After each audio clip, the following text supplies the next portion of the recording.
Düşəndə axşam içib şərabdan göz yaşımı gizlə. Eyləmə nifrət, küsmə həyatdan, yoxdur günah bizdə.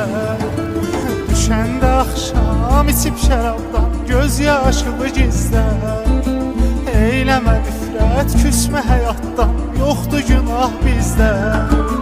Gəl içək dostum, yalancı çıxdı sevdiklərimizdə. Düzələcək hər şey deyə bir ömür başımızı qatdı hey. Gəl içək dostum, yalancı çıxdı sevdiklərimizdə.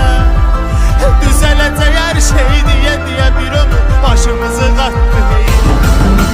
Mənə ömrüm dedi, qara gözlüm dedi, amma məni atdı hey. Dedilər unut onu, yox bu yolun sonu, ağlına batdı hey. Mənə ömrüm dedi, qara gözlüm dedi, amma məni atdı hey. Dedilər unut onu, yox bu yolun sonu, ağlına batdı hey.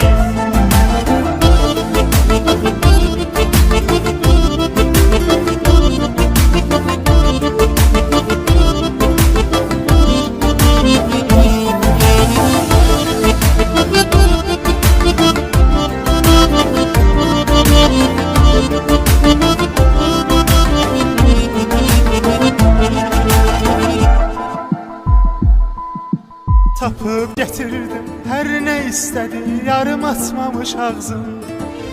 Verdi məhəbbət, ona xoşbəxtlik, mənə dəlilik ağzım. Tapıb getirdim hər nə istədi, yarım açmamış ağzım. Verdi məhəbbət, ona xoşbəxtlik, mənə dəlilik ağzım. Dərdim onun məni seçməməyi deyil, dərdim odur o qızın. Seçdiyi insan ürəyinə yatmadı, yatağına yatdı hey.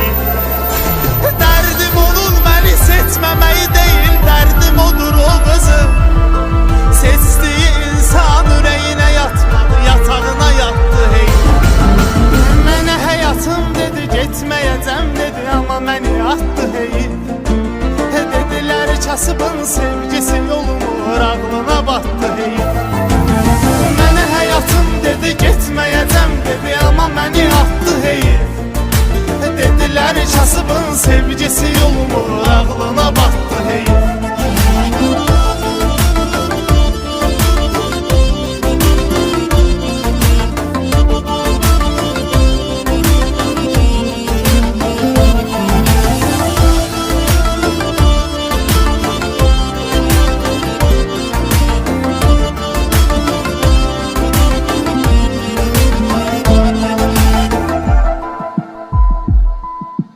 Halimə gülmə, gözlərim zəif, səni gəzə-gəzə yoldu. Saçlarım ağardı, əllərim əsir, bu da təzə-təzə yoldu. Halimə gülmə, gözlərim zəif, səni gəzə-gəzə yoldu. Saçlarım ağardı, əllərim əsir, bu da təzə-təzə yoldu. Canımı bu dünya sıxdı ömür boyu, amma möcüzə yoldu. Ürəyim əzilsə də içindəki adam sağ salamatdır hey. Canımı bu dünya sıxdı ömür boyu,